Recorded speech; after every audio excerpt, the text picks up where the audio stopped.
Friends, when we think of incidents in our lives, we often jog back our memory and we think of the year it happened. you know. So I can think of 2001 when I had an accident and I survived that accident. And you remember these years where when you got married, you had your first baby, you graduated, and all of that, right? We remember stories with certain years. Look at what this year has been like. 2020, I think each one of us will have a story of 2020. Many years down the line, when we interact with our children, our grandchildren, we will tell them that there was a year called 2020 and we will narrate them our stories. So this is what this year has been like. It has added new words to our vocabulary like pandemic and corona and this sanitizing and whatnot. But it has been an eventful year, and I'm sure you have your story. And while speaking of stories, the Bible is full of stories. See, the Bible has some exciting and fascinating stories. These stories are real incidents, and these were corroborated by eyewitnesses. And why were these stories written? My friends, the Bible was written. The Bible is a book. See, very often when we see a book is written, it has one of the two objectives. It is either informative or entertaining, or different reasons that people write books to educate people. Now, if you read the Bible, it is informative and it is entertaining, but the reason the book was written so that you and I may know the author of the book, and that is God Himself. The Bible was written, and the stories in the Bible are written so that we will know who God is and we will draw closer to Him. God wants to have a relationship with us, friends, and that is why the Bible was written, to know God and to draw closer to God. So today I'm going to narrate one such story, exciting story about a colossal figure whose birth we are celebrating today, and that is none other than Jesus. So this story appears in the Gospel of John. There is a book in the Bible called John, and the story appears in John 4. So let me just set a premise for this story. This is how it happens. Jesus is now traveling across Israel, the nation, with His disciples. He has 12 men along with Him, and they go around teaching people and touching their lives and all of that. So Jesus' ministry is happening, and people are noticing Him. In fact, Jesus asked His disciples, what do people say about me? And some say he's a prophet. He hears God's voice and communicates it to people. Some say he's a great teacher. Some say he's a miracle worker. Some say he's a troublemaker because he often challenged the religious norms of his age. And the people had their opinion about Jesus. But who exactly was Jesus? This story tells us who Jesus is. So Jesus is traveling from Israel, from one part of Israel to another. But He happens to pass through another nation. Now this nation was, they shared their borders with Israel, and it was called Samaria. Now so it so happened that as Jesus was walking through Samaria, they've traveled a long distance, and Jesus is tired.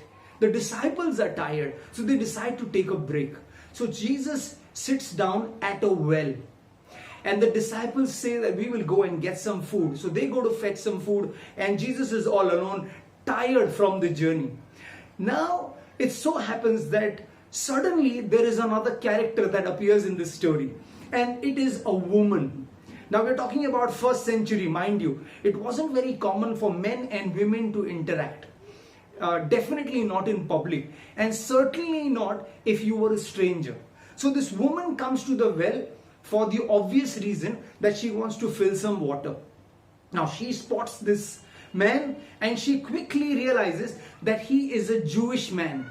Now remember, she is a Samaritan woman. Now for us, Jews and Samaritans are just words, right? It doesn't matter much to us. But let me just give you a bit of a background. The nation of Israel and the nation of Samaria, 700 years before Jesus, were one nation. They were one nation. They were a part of the one big nation called Israel. But then things happened and they split, and there was a partition. You and I understand a thing or two about partition, don't we?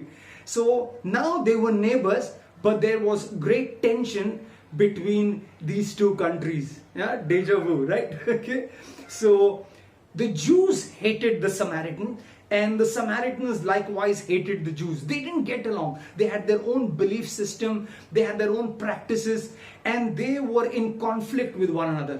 The Jews felt the Samaritans were lower class citizens who had compromised on their faith. And so the Jews believed that Abraham, again a colossal figure in the Bible, was their father. While the Samaritans treated Jacob, that is the grandchild of Abraham, as their father. So this is the premise, okay? So the Jews do not interact with the Samaritans. In fact, just to let you know, very often when the Jews had to travel from one place to another, they would avoid the Samaritan village or town, even though it was a shortcut. They would take the long cut and go. But Jesus chose to take this shorter route for a purpose. So now Jesus is there. This woman walks in. She notices Jesus. She's avoiding probably all eye contact. She sends her bucket into the well and begins drawing water. She may have had some utensils to fill. Now at this time, Jesus looks to her and says something. He says, "Woman, can I have a drink?" The woman is shocked. How can a Jewish man ask a Samaritan woman for a drink? You know, it is like trying to have a conversation on a flight. Imagine you're traveling an international flight, trying to have a conversation with someone who is from our neighboring nation. You know, it's not going to be easy, right? Yeah, it's a bit like, you know, I'm from India, and imagine if she says, I am from Pakistan, and yeah, there is this silence there, and that is something exactly what's happening here. Jesus is from Israel, and she's a Samaritan woman. And so she turns to Jesus and she expresses her shock. She says, "How can you ask me, a Samaritan woman, for water? Because you Jews don't interact with us, do you?" And Jesus says something very interesting to her. Jesus says, "If you knew the gift of God and who is asking you, you could have asked him for water and he could have given you living water." Now the woman is like, "Whoa, wait a minute. What is he saying?" So she now gets a bit confrontational in her tone. She says, "What are you talking about? You don't even have a bucket. Where can you give me water? And listen, you are not greater than our father Jacob, are you? It was Jacob who gave this well." She comes back to the well. She says, "It is Jacob who gave his son Joseph this well. This well belongs to us. What water are you talking about?" Now I want you to listen to what Jesus said. I'm reading John chapter 4, verse 13 and 14. This is what Jesus answered. "Everyone who drinks this water will be thirsty again. But whoever drinks the water I give them will never thirst. Indeed, the water I give them will become in them a spring of water welling up to eternal life." Isn't that wonderful? Look at what Jesus says. He says, "Hey woman, this well, right? This physical well, you take the water out, it will quench your thirst. That's true. But then you will be thirsty again." And the woman is like, "Yeah, that's obvious, right? That's obvious. That's how our bodies are designed. We are not camels to store water, right? We will drink and we will feel thirsty again. And you will thirst again and again." But Jesus is giving her a deeper insight of not just some understanding and philosophy, but about who he is. But then he says, "But the water I give you, once you have that water, you will never thirst again."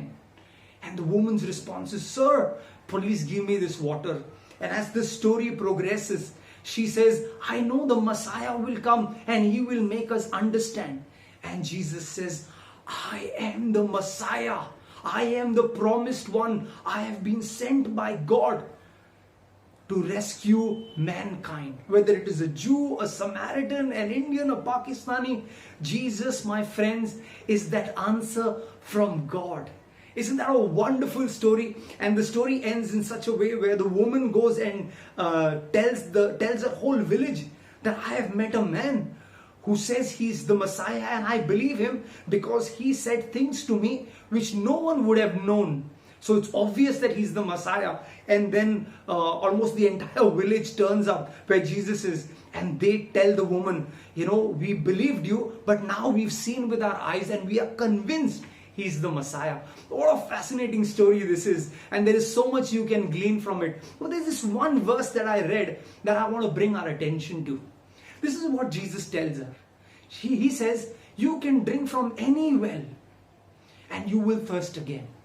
But if you drink from the well that I give you, you will never thirst. My friends, Jesus is the well that God has given mankind. You see, we go in search of different wells. We go in search of relationships. We go in search of luxury. We go in search of addiction. A lot of people have faced this year, and it has been a challenging year.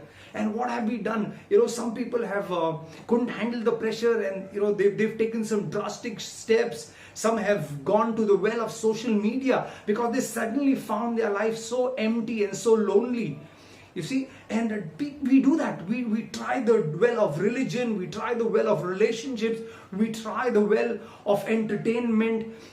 The thing about these wells, like Jesus so rightly said, is every time you drink of it, it will not quench your thirst. You will want to go again and again and again to these wells. But friends, Jesus says, hey, I am the well from which if you drink, that is, if you have a relationship with Jesus, you will not need these other wells to satisfy you. Jesus will satisfy you. See, He is the well and He is all we need. I'm sure some years ago there was this very famous song in India, All is Well. You remember that? Yeah, tap your heart and say, All is Well. My friends, this is the title of my message. Well is all. What? Jesus said, I am the well and I am all you need. Right? Jesus is the well and He is all we need. He is the well. Well is all that we need, my friends. And Jesus was sent by God. You see, I've heard of these, I've never tried one of these, but I've heard of these wells in Europe where you toss a coin and it's a wishing well and you make a wish. My friends, God did not give us a wishing well. He gave us a well that will save us. Jesus is the well that was sent by God Himself to quench man's every thirst. What is your need today? Are you fearful of something? Are you fearful of the future? This year has had that effect, right? Where we've had to sit back and evaluate our life. What's happening? What's important? My friends, what's the most important thing in our life? We've realized that life this year, life is so fragile, so delicate. We cannot take it for granted. But there is more to life.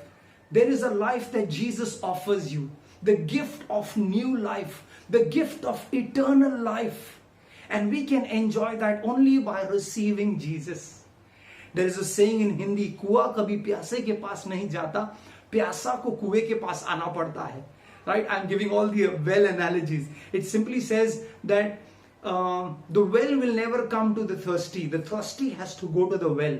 But my friends, this analogy doesn't apply to Jesus.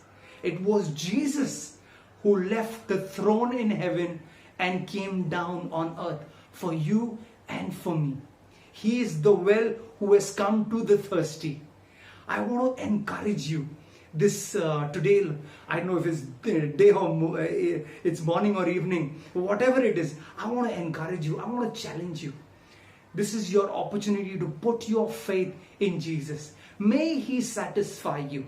If there is any guilt that you carry, there are sins that we've all committed in our past, we can come to Jesus. He forgives us. My friends, Jesus was sent on this earth to show what God is like. Jesus is the Son of God. He represents God, the creator of the heavens and the earth. And today we can put our faith in Him. You know why? Because Jesus lived an exemplary life and yet He died a criminal's death. He took our sins upon Himself. He died, He was buried, but the Bible says that Jesus rose on the third day. Hallelujah. We are not just remembering someone's birth who died. We are celebrating Jesus' birth with Himself. There He is in the heavens looking at us. Friends, I want to encourage you. You don't need to go to any other well. Come to Jesus. Put your faith in Jesus. Confess our sins. Let us confess our sins and acknowledge that Jesus is our Lord and our Savior. And you will receive the gift of eternal life. And as Jesus said, once you receive Jesus, springs of living water will flow out of you. The reason you've been invited here is because we have tasted Jesus. There's nothing special in us, but we have received Jesus. And that is why we want you to have Jesus. I'd like you to pray with me.